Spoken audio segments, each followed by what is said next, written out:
Everyone, don't forget we have some awesome raffle prizes being given away by some wonderful people who have been making some wonderful pearlers in their time. We have $4 ballots for some Nest pearlers, some Chrono Trigger pearlers, little Simon Belmont triggers. I've seen them, they're good. $10 will get you a chance to win a Pixel 4-piece Sparkster cart. Looks really cool. And then Mannix himself has donated an Xbox One console. Only $20 gets you put in for that. So go ahead. Remember, don't forget to donate. Put those towards some of those bid wars. There's some really good ones going on. We also have some goals. And we'll be back in a minute with our F-Zero run.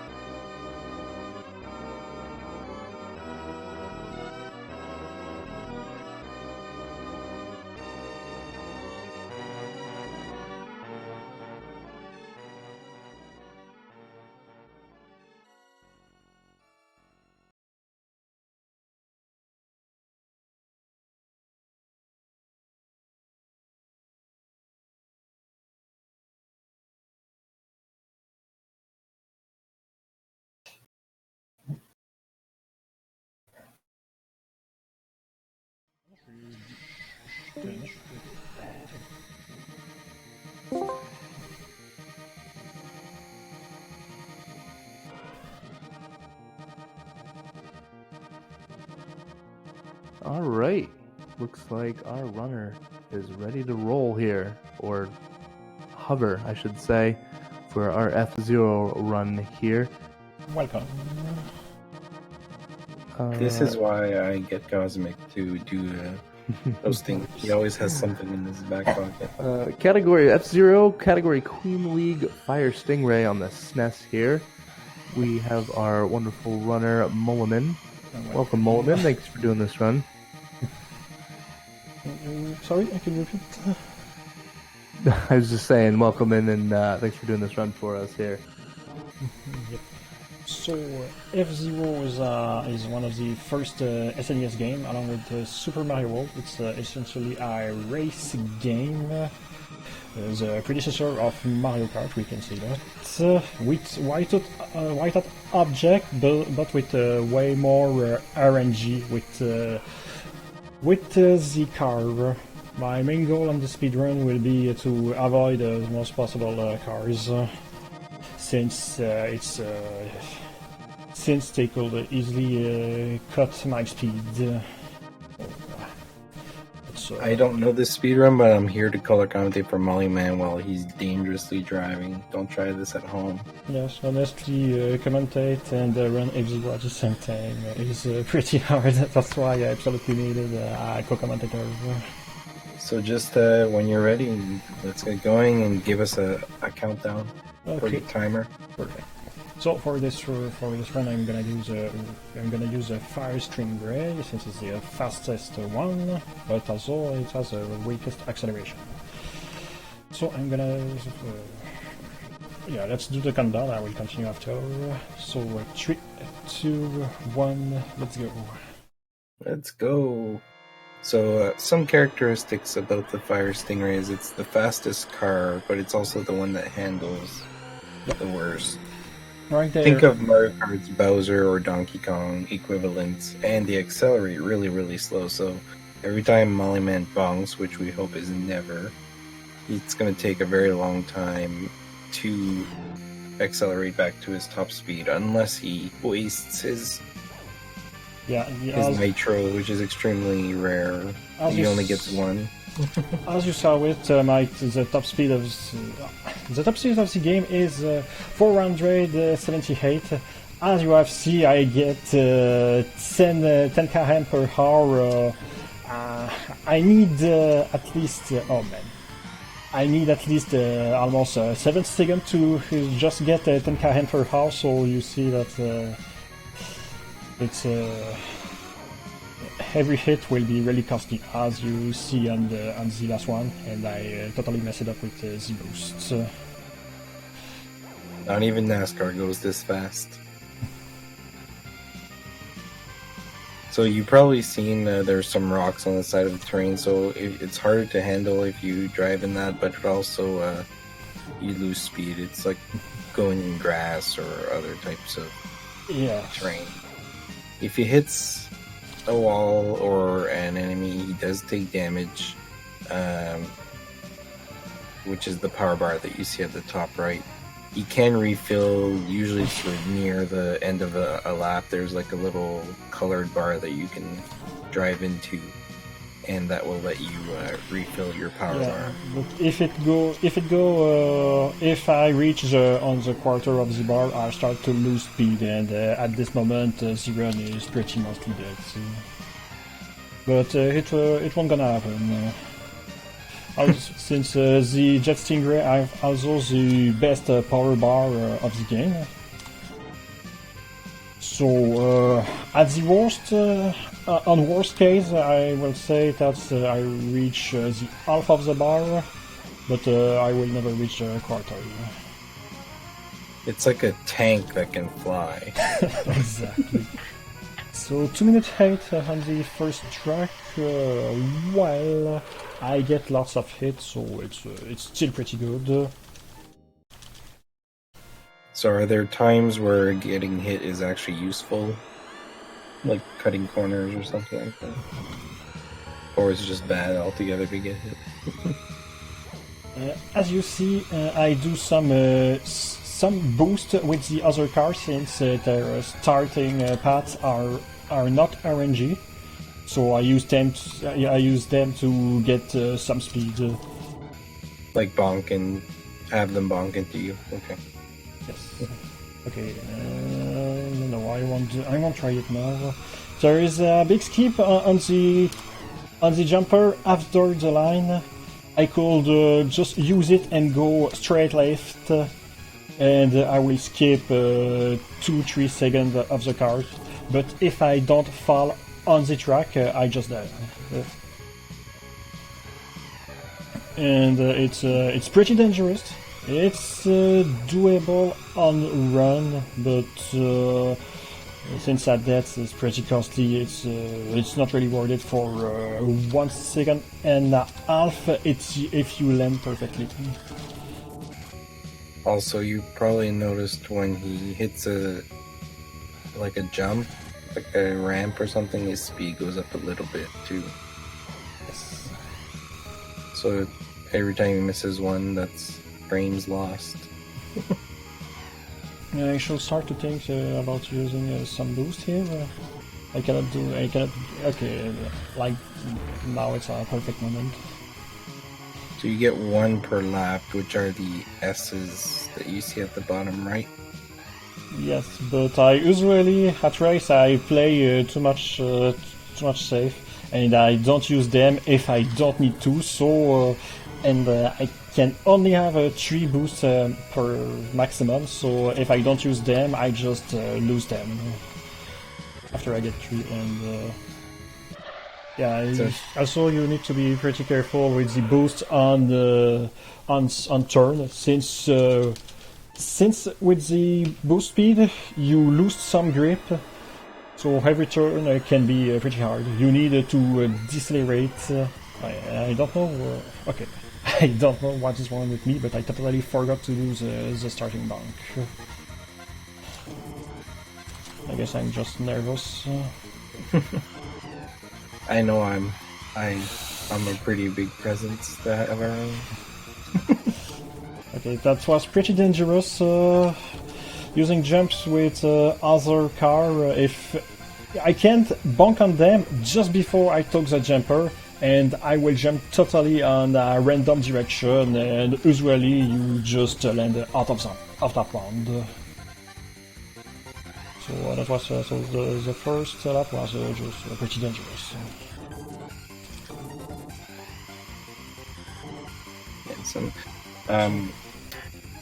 So the way turning works is if you turn just using the D-pad, you'll do like a regular turn, but if you use L and R triggers when you turn, depending which way you're going, you'll do a sharp turn. But you lose a little more speed with L and R. Yeah, the speed will dip, but in return stay on track and not get hit, usually. Which beats losing the 15-20 seconds to accelerate again. Oh boy, okay. Okay, that was a risky boost to use since as I said earlier, using boost on the turn is pretty dangerous, and that was a U-turn, but it went fine. But unfortunately, I need a boost and I don't got it now. Okay, perfect. Can we get a boost in chat for Mollyman? That would be nice. I don't know what a boost icon looks like, but if anybody has one, we would need one. Okay, honestly, it's really not a really good run. I get lots of hits. So. It's okay. Yeah, but 1 hit per turn, and usually you want to have not even 1 per race. It's totally doable. We all know this was your emergency run. So, Mollyman wasn't supposed to run this game, but he showed up in last minute and he said he would do it. So thank you for that. Yeah, last minute was like 2 weeks ago, so it's not an excuse. Cosmic, if you're with us, is there anything to read, anything to say? What's going on your end? No, I forgot to put the chat. I will open it before the last track.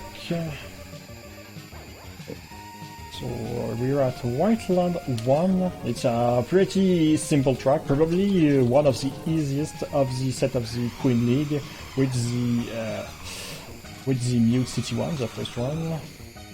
Except it's the track is pretty narrow, but usually it's not a problem. Is it slippery on the snow or the ice? Yes, but if I mash the accelerator, I don't slide. Nice. Like I do it right now.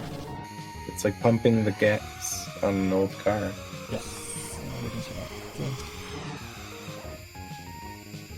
Okay, Yet is currently the best track at Siam. And I didn't lose any time yet.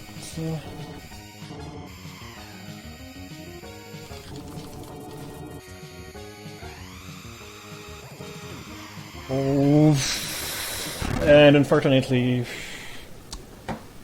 as I said earlier, if you bump a bot before the jump, you don't know where you will go, and I don't need to finish this one, I guess. So I need to redo the track entirely. It happened, I'll say, 1 run on 10, so I guess I deserve it at some time. Okay, but it's not a big deal. I got a high estimate since I know this could happen. But unfortunately it was on the lap 4, so it was really costly. I think I've lost 2 straight minutes. That's all fun. So is it an automatic death out of bounds? Yeah, but it's... as I said earlier, the box can really determine the run, and it was a perfect proof. And it's also shown that jumper can be pretty dangerous. There's a question in chat asking if I'm behaving. I'm not sure if I should answer that. Mannix never behaves. Folk, yeah, good dude. Okay, should we go again at lap 4, where we turned wrong last time? One other important thing to note is that the bots will always be at the same place if you go depending on where at which time you go on the track. So if you do if you're faultless and you man, I think I don't know who are driving these cars, but they're my it. grandfather, I think. They're not. Okay, No. does I gonna bust the estimates? Don't even remember. I don't even remember which time I put, but I think it was 15 minutes. Yeah, it was 15 minutes. 37 minutes. Okay, I could bust it. That's okay. More Yeah, but more it's, hovering for everybody. but it's a shame. Whiteland 1 isn't such a hard track. So I take it a little bad. Are you no, I'm Samurai Guru, a rival of Captain Falcon. I guess I'm not really a specialist of the lore of F-Zero.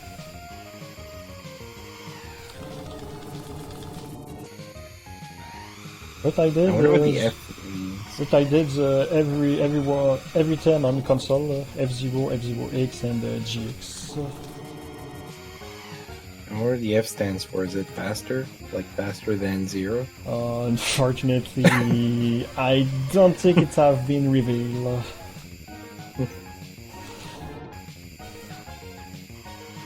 Force 0, maybe? Maybe, but I want to know why 0. Flying 0? Or Mega Man X8?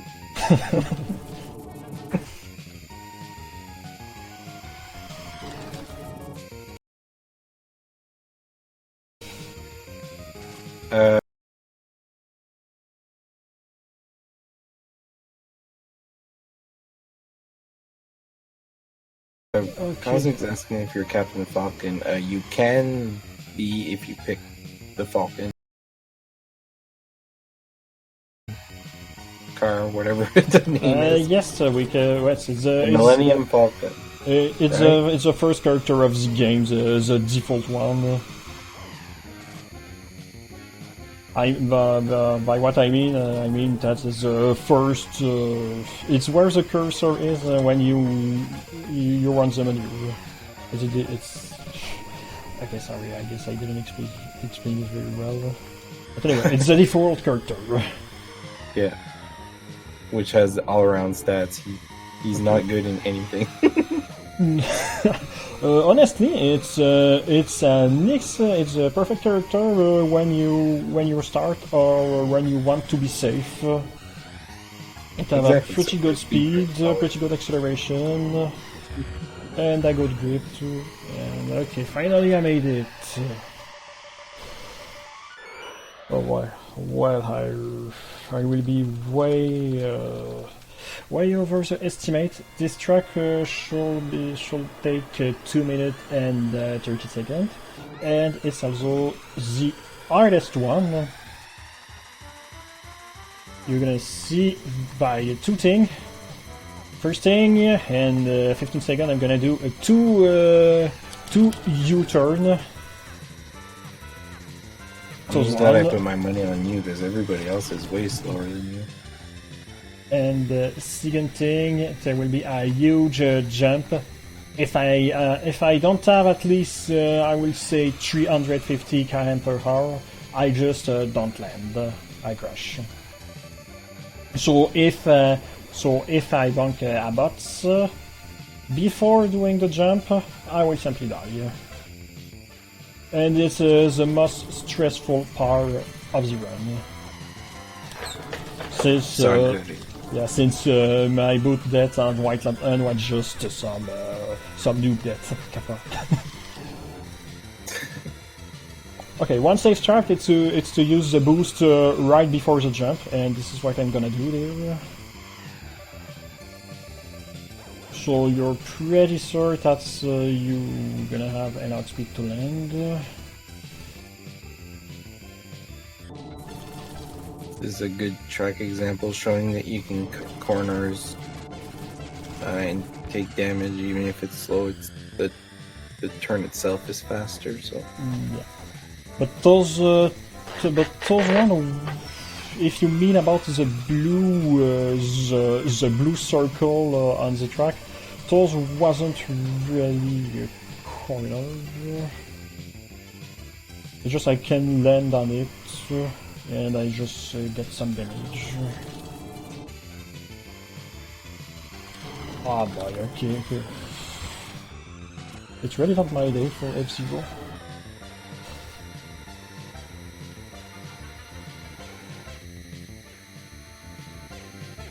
Two boats. Okay, that could have been dangerous if I came a little earlier. It could really have been deadly.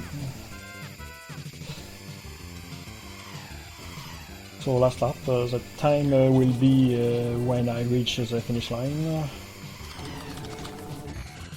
Oh man, I love games that lets you finish when it really says finish.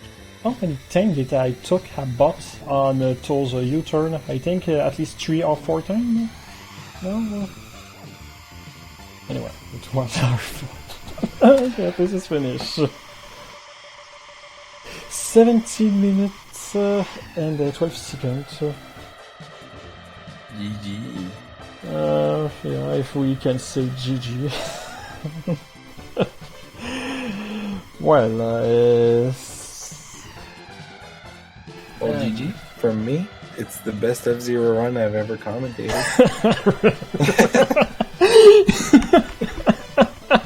Thanks for filling in. You make my day, thanks.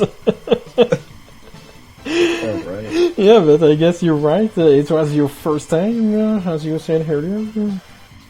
Yeah, anybody you want to shout out? Anything you want to add? Thanks everyone. Unfortunately, honestly, those 2 deaths. I just shouldn't have done that.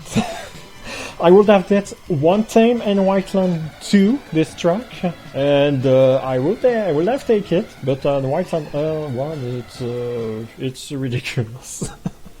But anyway, thanks for the GG, guys. So we're gonna. Yeah. Thanks, Moliman, for the little F-Zero run. Thanks. That was fun, despite my big counter pair. Run by Shaim Gabriel. We'll be back in just a little bit.